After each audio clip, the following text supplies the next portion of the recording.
Hello viewers, welcome to Sharma's physics class. Circular motion को आज आगे बढ़ाएंगे हम लोग। ठीक है। अच्छा, कल तक हमने जो बात करी थी वो क्या थी? हमने एक्सेलरेशन का फॉर्मूला डिराइव किया था। ठीक, हमने कहाँ से शुरू किया था? हमने इस फॉर्मूला से शुरू किया था, v is equal to omega cross r. ठीक है, इसको कैसे देखेंगे? तो देखिए, यहाँ पे मैंने फिर एक बार आप लोगों के लिए दिखा दिया है कैसे। ये सर्कुलर पाथ ऐसा है, ठीक है, इसको मैंने बोर्ड पे ऐसे दिखाया है। तो इस सर्कुलर पाथ पे हमारा जब कोई ऑब्जेक्ट घूम रहा है तो ओमेगा क्या होती है? उसकी एंगुलर स्पीड या एंगुलर वेलोसिटी, अगर हम वेक्टर के टर्म में बात करेंगे। ठीक है, तो एंगुलर वेलोसिटी क्या होगी? ऐसे घूम रहा है तो हमें स्क्रू को ऐसे टाइट करना पड़ेगा तो ये ऊपर जाएगी, या राइट हैंड थंब रूल से देखेंगे तो भी ये ऊपर जा रही है, तो ओमेगा ऊपर हो गया। अब आर, आर मतलब इसका पोजीशन वेक्टर, रेडियस वेक्टर ये।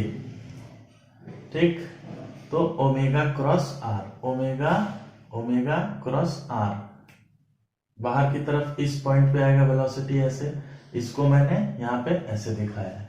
ठीक, अब एक्सेलरेशन निकालने के लिए मैंने इसको टी के रिस्पेक्ट में डिफरेंशिएट किया तो मुझे क्या मिला? एक्सेलरेशन के दो पार्ट मिले, एक टेंजेंशियल एक्सेलरेशन और एक को मैंने कहा सेंट्रीपिटल एक्सेलरेशन, या इसको ही रेडियल एक्सेलरेशन भी कहते हैं। ठीक, अच्छा, अब टेंजेंशियल एक्सेलरेशन क्या है? अल्फा क्रॉस आर, और सेंट्रीपिटल एक्सेलरेशन क्या है? Omega cross v. ठीक है, इसको देखते हैं हम लोग। अब इसी में ऑब्जेक्ट ऐसे घूम रही है, मैं इस पॉइंट पे एक्स एक्सिस जो वहां पे देख रहा हूं, वहां पे रेडियस वेक्टर क्या होगा मेरा? ये है रेडियस वेक्टर आर। घूम रहा है ऐसे ऑब्जेक्ट, इस पॉइंट पे हूं मैं, आर। अच्छा, दूसरा क्या है? अल्फा। अल्फा ऐसे है, देखिए ऐसे घूम रहा है तो राइट हैंड थंब रूल ऐसे, या फिर हम स्क्रू को घुमाएंगे तो ऐसे घुमाएंगे तो ये ऊपर की तरफ जाएगा, तो ये, तो हमारा क्या हो गया? आर और ओमेगा, ओमेगा की डायरेक्शन में अल्फा है तो ओमेगा क्रॉस आर। ठीक है, मतलब हमको हाथ उल्टा करके करना पड़ रहा है, इधर को जा रहा है, या फिर हम ऐसे टाइट करेंगे, ओमेगा क्रॉस आर मतलब ऐसे टाइट करेंगे, ऐसे ऐसे घुमाएंगे तो अंदर की तरफ जाएगा, मतलब ये। ठीक, तो ये वाला चीज हुआ। ठीक, तो इसको मैंने यहाँ पे दिखाया v, जो वेलोसिटी है, या फिर उसी डायरेक्शन में है टेंजेंशियल एक्सेलरेशन, जिसको मैंने at भी लिखा हुआ है, मतलब। अच्छा, सेंट्रीपिटल एक्सेलरेशन क्या है? Omega cross v।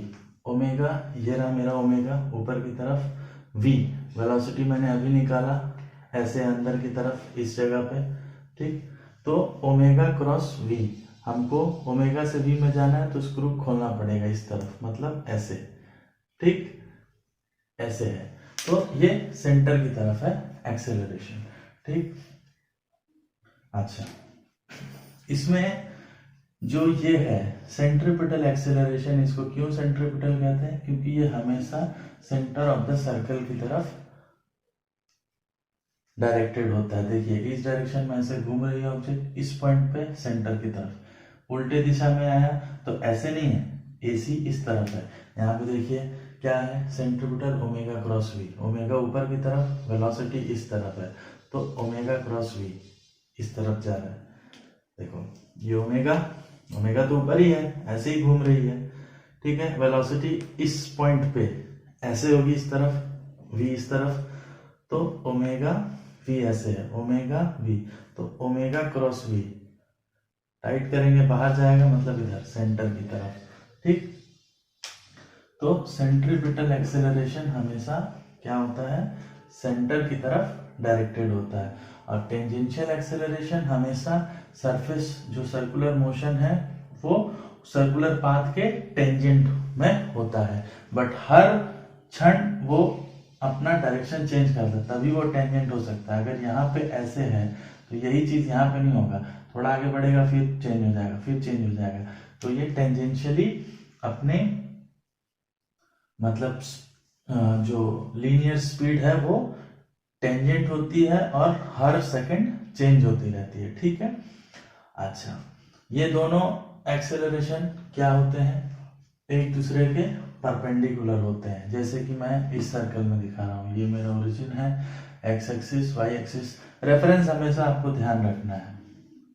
तो अब सेंट्रीपिटल एक्सेलरेशन मैंने कहा, क्या बोला, हमेशा सेंटर की तरफ होगा, तो सेंटर की तरफ आएगा मतलब रेडियल होगा, ये सेंट्रीपिटल। टेंजेंशियल क्या होगा, टेंजेंट क्या होता है, कोई भी कर्व पे टेंजेंट क्या होता है, तो उस पॉइंट को जस्ट छू के जाता है और उस कर्व के जो रेडियस है उसके परपेंडिकुलर होता है। ऐसे भी होता है और ऐसे भी हम लोग इसको समझ सकते हैं, देख ही रहे हैं, इसके परपेंडिकुलर है, तो इन दोनों के बीच में एंगल 90 डिग्री है। इस जगह पे देखेंगे तो ये सेंटर की तरफ है और ये टेंजेंट है, ठीक है। इन दोनों का वेक्टर सम, मैंने यहाँ पे वेक्टर सम लिखा हुआ है, ये ए है जो लीनियर एक्सेलरेशन है, और ये भी अपना डायरेक्शन हमेशा चेंज करते रहता है। जो लीनियर एक्सेलरेशन है उसकी डायरेक्शन हमेशा चेंज होगी, क्योंकि हमारा सेंट्रीपिटल एक्सेलरेशन देखिए इस पॉइंट पे P पे ऐसा है, अगर ये P डैश पॉइंट मानो तो यहाँ पे ऐसा है, तो डायरेक्शन चेंज हुई। तो कॉन्स्टेंटली हमारे एक्सेलरेशन की डायरेक्शन चेंज हो रही है, लेकिन मैग्नीट्यूड चेंज नहीं हो रहा है, ठीक है। अच्छा, चूंकि ये एक दूसरे के 90 डिग्री में है, तो इसका मैग्नीट्यूड क्या होगा, जो लीनियर एक्सेलरेशन है उसको हम लोग ऐसे लिखते हैं, T square plus AC square. क्यों, cos 90 जीरो होता है, 2a cos 90 जीरो, तो ये मैग्नीट्यूड हो गया। अब सिर्फ और सिर्फ मुझे 80 निकालना है, तो हमने कल भी बताया था अल्फा क्रॉस, इन दोनों के बीच में भी 90 डिग्री का एंगल है, तो sin 90 1 होता है, तो अल्फा क्रॉस आर। इसी तरह ओमेगा क्रॉस v को ओमेगा v, मैग्नीट्यूड निकालने के लिए सिर्फ मैग्नीट्यूड है, ठीक है। अच्छा, पहले इस फिगर पे आते हैं। मैंने आपको क्या बोला, सारी जो एंगुलर क्वांटिटीज होती हैं, मतलब angular position, angular velocity, angular क्या कहते हैं उसको, एक्सेलरेशन, ये सब जिस प्लेन में सर्कुलर मोशन हो रहा है उस पे परपेंडिकुलर होती है। अब परपेंडिकुलर होंगी तो या तो वो पॉजिटिव डायरेक्शन में होंगी, जो मोशन हो रहा है प्लेन के उसके एक्सिस के पॉजिटिव, या फिर नेगेटिव में। अब देखिए यहाँ पे ऐसे घूम रहा है तो ऐसे जा रहा है तो पॉजिटिव, मतलब अल्फा ओमेगा थीटा सारा पॉजिटिव, ठीक। अब यही चीज जो है ऐसे नहीं घूम के ऐसे घूम रहा है, तिरछा ऐसे हो गया प्लेन, ये तो यहाँ पे ऐसे घूम रहा है, ठीक है। तो हमारा इस डायरेक्शन में होगा, मतलब अगर ये मैं वाई एक्सिस पकड़ू स्ट्रेट लाइन को, ये वर्टिकल, तो इससे कुछ एंगल में ये मूव कर रहा है, तो हम अगर ओमेगा बताएंगे वेक्टर, तो हम ओमेगा इसको लिखेंगे, ये ओमेगा वेक्टर है जो वर्टिकल डायरेक्शन से कुछ एंगल मान लो फाई एंगल पे है, ठीक है। तो ये हमेशा प्लेन ऑफ मोशन, जो इस डायरेक्शन में से प्लेन ऐसे तिरछा घूम रहा है, तो तिरछे के परपेंडिकुलर नॉर्मल ऐसा होगा, अल्फा भी ओमेगा भी थीटा भी, चूंकि ये ऐसे घूम रहा है। अगर ये ऐसे घूमता तो ये उल्टा होता नीचे की तरफ, मतलब ऐसे घूमता तो हमें स्क्रू को ऐसे घुमाना पड़ता, नीचे जाता, तो इस तरफ होता। तो हमेशा प्लेन के परपेंडिकुलर होगा, इररिस्पेक्टिव वो प्लेन इंक्लाइंड है या हॉरिजॉन्टल है या वर्टिकल है, ठीक। प्लेन कैसे भी हो सकता है, ये मोशन जो है ऐसे ही नहीं, ऐसे भी घूम सकती है, तिरछा ऐसे ऐसे, तिरछा प्लेन भी हो सकता है, ऐसे भी घूम सकती हो, तो तिरछा प्लेन के परपेंडिकुलर होगा। ये चीज ध्यान रखना है, मेरा बताने का एम यहाँ पे यही था, ठीक। दूसरा, अच्छा अब चलिए, अब हम लोग आते हैं, हमारा एक्सेलरेशन जो है वो क्या है, tangential acceleration plus centripetal acceleration है। अब टेंजेंशियल एक्सेलरेशन को देखा जाए तो क्या अल्फा क्रॉस आर है। अब क्या ऐसा कब, अल्फा क्या है, पहले ये लिखते हैं, कहाँ लिखूं मैं, यही लिखता हूं। अल्फा क्या है एक्चुअली में, d omega by d t है। ठीक, अब ऐसा कभी हो सकता है कि d omega by d t zero हो। अगर d omega by d t zero होगा मतलब क्या है, omega is equal to constant हो जाएगा, यही होगा।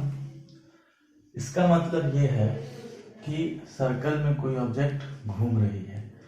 अब अगर वो एक ही स्पीड से घूम रही है, मान लीजिए कि वो 5 रेडियन पर सेकंड की स्पीड से घूम रही है, उसका स्पीड चेंज नहीं हो रहा है, तो क्या उसमें एक्सेलरेशन हो रहा है?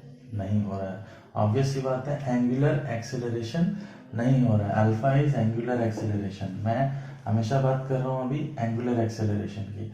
अल्फा इज एंगुलर एक्सेलरेशन, मतलब घूम रही है, सेम स्पीड से घूम रही है, 5 रेडियन पर सेकेंड, और ऐसे ही घूम रही है।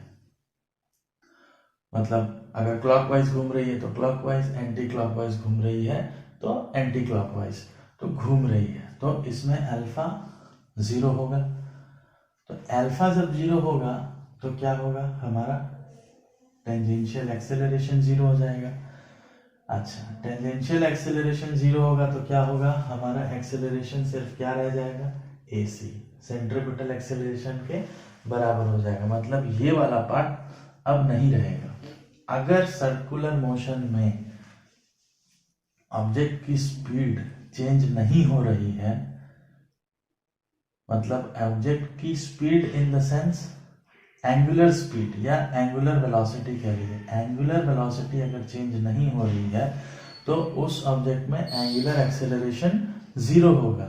जब एंगुलर एक्सेलरेशन 0 होगा तो टेंजेंशियल एक्सेलरेशन भी 0 होगा। इसका मतलब ये है उसमें सिर्फ एक ही एक्सेलरेशन बचेगा, दैट इज सेंट्रीपिटल एक्सेलरेशन। अच्छा, हम लोग सोचते हैं क्या सेंट्रीपिटल एक्सेलरेशन 0 हो सकता है क्या? तो देखिए, सेंट्रीपिटल एक्सेलरेशन क्या है, omega into v, omega cross v. तो ओमेगा क्या है भाई, angular speed, radians per second. अब अगर एंगुलर स्पीड 0 हो गई मतलब ऑब्जेक्ट घूम रहा है क्या? अगर पर सेकेंड में उसकी एंगुलर पोजीशन ही नहीं चेंज हो रही है तो ऑब्जेक्ट घूम ही नहीं रहा है। अच्छा चलिए, ओमेगा तो 0 नहीं हो सकता, वेलोसिटी 0 हो सकती है क्या? लीनियर वेलोसिटी कैसे 0 होगी? क्यों? तो भाई linear velocity is equal to omega cross r है। ठीक है, आर तो 0 नहीं होगा, कुछ ना कुछ तो सर्कल का रेडियस होगा ही, रेडियस वेक्टर। अब ओमेगा 0 होगी तो वी भी 0 होगा। मतलब ये AC, centripetal acceleration, can never be 0। मतलब सर्कुलर मोशन में अगर कोई ऑब्जेक्ट किसी फिक्स्ड, जहां पे मैं ओमेगा को इज इक्वल टू कॉन्स्टेंट लिख देता हूं, ओमेगा कांस्टेंट स्पीड से घूम रही है, वहां पे क्या होगा, अब स्पीड कांस्टेंट है, मतलब ओमेगा जो है ये कांस्टेंट है, स्पीड भी नहीं, मैं वेक्टर ही कहता हूं। चलो, एंगुलर वेलोसिटी ही कांस्टेंट है तो क्या होगा, वेलोसिटी कांस्टेंट होगा तो एंगुलर एक्सेलरेशन 0 होगा, जिसके कारण टेंजेंशियल एक्सेलरेशन 0 होगा, लेकिन सेंट्रीपिटल एक्सेलरेशन कभी 0 नहीं हो सकता है। कहने का मतलब यह है, कंफ्यूज नहीं होना है। हमारा ओमेगा कांस्टेंट हो सकता है, मतलब एंगुलर स्पीड या एंगुलर वेलोसिटी कांस्टेंट हो सकती है। इसका मतलब ये नहीं है कि सर्कुलर मोशन में एक्सेलरेशन नहीं हो रहा है, उसमें हमेशा सेंट्रीपिटल एक्सेलरेशन होता है। बिना सेंट्रीपिटल एक्सेलरेशन के, बिना रेडियल एक्सेलरेशन के सर्कुलर मोशन रियलाइज नहीं की जा सकती। ठीक है, तो जब ऐसा होता है कि टेंजेंशियल एक्सेलरेशन 0 हो जाता है तो अल्फा भी 0 हो जाता है, तो उस केस में ओमेगा कांस्टेंट हो जाता है, यूनिफॉर्म हो जाती है। इसको हम लोग कहते हैं यूनिफॉर्म सर्कुलर मोशन। ठीक है, अच्छा, और ये फैक्ट हमेशा याद रखिए, circular motion is always accelerated. अब भाई क्यों एक्सेलरेटेड कह रहे हैं? क्योंकि हमारी वेलोसिटी देखिए, यहाँ पे इस पॉइंट पे ऐसे घूम रही है तो इस पॉइंट पे ऐसे है, और घूम के जब इधर आ रही है तो ऐसे है। वेलोसिटी, लीनियर वेलोसिटी जो है v, ये यहाँ पे भी 5 मीटर पर सेकंड है, यहाँ पे भी, लेकिन यहाँ पे ये क्या हो रहा है, बोर्ड के अंदर जा रहा है, यहाँ बोर्ड से बाहर निकल रहा है, डायरेक्शन चेंज हो रही है। तो जहां डायरेक्शन चेंज हो रहा है वहां पे एक्सेलरेशन हो रहा है, मतलब लीनियर एक्सेलरेशन कभी जीरो नहीं हो रहा है। लीनियर एक्सेलरेशन क्या हो रहा है, सेंट्रीपिटल एक्सेलरेशन के बराबर हो जा रहा है। और जब ये ओमेगा कांस्टेंट नहीं रहता है, चेंज होता है, तब इसमें ये टेंजेंशियल एक्सेलरेशन एक ऐड हो जाता है, और फिर नेट एक्सेलरेशन वो टुवर्ड सेंटर की तरफ ना होके थोड़ा शिफ्ट हो जाता है, जिसको मैंने यहाँ पे दिखाया हुआ है। ठीक है, अगर ये टेंजेंशियल एक्सेलरेशन नहीं होता तो सिर्फ सेंट्रीपिटल एक्सेलरेशन सेंटर की तरफ काम करती, मतलब फिर कंफ्यूज नहीं होना है, ठीक है, सिर्फ फिर A is equal to AC ही रहता, क्योंकि ये वाला कंपोनेंट तो नहीं है, तो इसी डायरेक्शन में जा रहा है। कब, जब AT 0 हो, मतलब ओमेगा कांस्टेंट हो या यूनिफॉर्म सर्कुलर मोशन का केस हो। ठीक, अच्छा, लीनियर वेलोसिटी हमेशा जो है टेंजेंट होती है या फिर रेडियल वेक्टर के परपेंडिकुलर होती है। रेडियस के 90 डिग्री में ही है ये, ठीक है, यहाँ भी 90 डिग्री में ही है रेडियस के वेलोसिटी। ठीक है, वेलोसिटी और एक्सेलरेशन हमेशा सेम डायरेक्शन नहीं कहूंगा, सेम लाइन में होंगी, मतलब एक ही टेंजेंट का पार्ट होगी। अब ये यहाँ पे वेलोसिटी है तो एक्सेलरेशन उल्टा भी हो सकता है। ठीक है, इसको कैसे दिखाते हैं, यहाँ पे दिखाता हूँ, देखिए। नेक्स्ट मेरा क्वेश्चन ही यही है कि इसमें क्या है, ऐसे घूम रही है ऑब्जेक्ट, ठीक, तो थीटा ऊपर की तरफ है, एंगुलर डिस्प्लेसमेंट ऊपर की तरफ है, ऐसे ही घूम रही है, स्पीड भी इसी तरीके से है, तो एंगुलर वेलोसिटी भी ऊपर की तरफ है। बट कोई जरूरी नहीं ऐसे घूम रही है तो एंगुलर एक्सेलरेशन हमेशा ऊपर की तरफ होगा। क्यों, तो भाई एंगुलर एक्सेलरेशन अगर जो एंगुलर स्पीड है उसकी डायरेक्शन में है, मतलब ओमेगा की डायरेक्शन में है, मतलब क्या हो रहा है कि ओमेगा बढ़ रहा है, स्पीड बढ़ रही है। लेकिन अगर एंगुलर एक्सेलरेशन ओमेगा के अपोजिट डायरेक्शन में है तो क्या हो रहा है, स्पीड कम हो रही है, घट रही है। तो वैसे केस में क्या होता है, देखिए यहाँ पे बहुत ध्यान से समझिए, यहाँ पे देखिए थीटा, ऑब्जेक्ट जैसे ये घूम रही थी वैसे ये घूम रही है, ऐसे ही घूम रही है, थीटा ऊपर की तरफ है, ओमेगा ऊपर की तरफ है, स्क्रू घुमाओ ना, ओमेगा ऊपर की तरफ है, लेकिन अल्फा नीचे है। तो क्या हो रहा है, देखिए ये मेरा रेडियस वेक्टर है r, ठीक है, r है, ठीक, और ये मेरा ओमेगा है, ऊपर की तरफ जा रहा है, ऐसे घूम रही है ऑब्जेक्ट तो ऊपर की तरफ जा रहा है ऐसे। तो मैं इस पॉइंट पे हूँ, रेडियस वेक्टर ऐसे है इस प्लेन पे, और इसके परपेंडिकुलर ओमेगा है ये, ठीक। तो ओमेगा क्रॉस r ये हो गया v, v की डायरेक्शन कहाँ हुई, इस तरफ, ठीक, बाहर आ रही है, ठीक है, ये मैंने v दिखा दिया आपको। 3D में आप लोग समझिए यहाँ पे, अब बोर्ड में तो देखिए जिस तरीके से बन सकता है मैंने कोशिश करा है, बट इसीलिए मैं आपको इस मार्कर के माध्यम से दिखा रहा हूँ कि अगर ऑब्जेक्ट ऐसे घूम रही है तो इस कोने पे सबसे एक्सट्रीम एंड पे रेडियस वेक्टर ऐसे होगा r, ओमेगा ऊपर की तरफ होगा, चूंकि ऐसे घूम रही है तो स्क्रू टाइट करेंगे ऐसे ऊपर जाएगा ओमेगा, आप इसको क्रॉस प्रोडक्ट लेंगे ओमेगा क्रॉस r v निकालने के लिए, तो v इस तरफ आ रहा है, ये v हो गया, ठीक है, तो v इस तरफ है टेंजेंट, ठीक। अच्छा, अब हम लोग क्या करते हैं, v तो इस तरफ निकल गया, वेलोसिटी मतलब ये ऐसे ही घूमेगा, ऐसे ही घूम रहा है, लेकिन अब मैंने क्या कहा, अल्फा अपोजिट है, अल्फा क्या है, ओमेगा ऊपर है तो अल्फा नीचे है, ठीक है, अल्फा नीचे की तरफ हो गया, ठीक है। अब हम लोग क्या करते हैं, हम लोग टेंजेंशियल एक्सेलरेशन निकालते हैं, मतलब क्या है, alpha cross r, alpha cross r, तो अल्फा क्रॉस आर मतलब कैसे होगा, ऐसे, माने अल्फा से आर में जाना है, टाइट करेंगे ऐसे, ऐसे टाइट करेंगे स्क्रू, अल्फा से आर, अल्फा क्रॉस आर, ये मेरा रेडियस वेक्टर, ये अल्फा नीचे की तरफ है, तो अल्फा क्रॉस आर, अंगूठा अंदर की तरफ जा रहा है, मतलब ये वाली चीज, मतलब वेलोसिटी के ठीक अपोजिट हुई। तो हम लोग लीनियर में पढ़ते हैं कि लीनियर वेलोसिटी जिस डायरेक्शन में होती है, अगर एक्सेलरेशन उसके अपोजिट में होगा मतलब वेलोसिटी क्या होगी, घटेगी, कम होगी। तो वही चीज है कि हमारा अभी वेलोसिटी इसके ठीक अपोजिट है, अल्फा क्रॉस आर, घूम रहा है, या ऐसे कर लो, अंगूठा अंदर की तरफ जा रहा है, ये हो गया टेंजेंशियल एक्सेलरेशन इस कोने पॉइंट पे। तो वेलोसिटी इधर है लेकिन एक्सेलरेशन टेंजेंशियल पीछे की तरफ है, मतलब वेलोसिटी को ये कम कर रहा है। जब वेलोसिटी कम होगी तो ओमेगा भी कम होगा, ठीक। तो कहने का मतलब है अल्फा जो है अगर ओमेगा की डायरेक्शन में है तो ओमेगा इंक्रीज हो रहा है, और अल्फा अगर ओमेगा के अपोजिट डायरेक्शन में है तो ओमेगा डिक्रीज हो रहा है, मतलब एंगुलर स्पीड या एंगुलर वेलोसिटी कम हो रही है, ठीक है। सेंट्रीपिटल एक्सेलरेशन हमेशा सेंटर की तरफ ही रहता है, ठीक। लीनियर वेलोसिटी हमेशा टेंजेंशियल होती है, रेडियस वेक्टर के हमेशा टेंजेंट में होती है। आप कहीं भी देखेंगे लीनियर वेलोसिटी, ठीक है, तो वो टेंजेंट होगी, ये 90 डिग्री होगा रेडियस और इसके बीच में एंगल, ठीक है।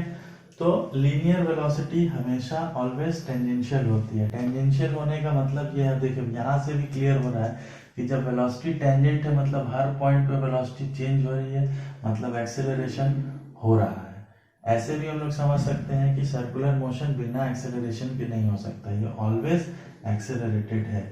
ये पॉइंट हमेशा दिमाग में रखिए, circular motion is always accelerated. Why accelerated? Because इसमें जो है वेलोसिटी या लीनियर वेलोसिटी ऑलवेज जो है अपनी डायरेक्शन को चेंज करती है। सर्कल में ऑलवेज लीनियर वेलोसिटी का जिस डायरेक्शन में एक्सेलरेशन है, मान लो उसको वेलोसिटी, तो ऑलवेज वेलोसिटी चेंज होती है। यहाँ पे ऐसे है, यहाँ पे ऐसे है, ये वेलोसिटी वेक्टर ही है ना, यहाँ पे ऐसे है, यहाँ पे ऐसे है, तो वेलोसिटी की डायरेक्शन हमेशा से चेंज होती है सर्कुलर मोशन में। जब डायरेक्शन चेंज होगी तो एक्सेलरेशन होगा ही। सर्कुलर मोशन इतना ही है, आप लोग इसको ध्यान से देखिए, कहीं कोई डाउट कोई दिक्कत तो आप मुझे कमेंट के माध्यम से बताइए। नेक्स्ट क्लास में कुछ न्यूमेरिकल्स देखेंगे, एक आध एग्जाम्पल देखेंगे, एक आध चीज़ें जो छूट गई हैं उसको बता दूंगा, और उसके बाद हम लोग फ्रिक्शन स्टार्ट करेंगे, ठीक है। Thank you.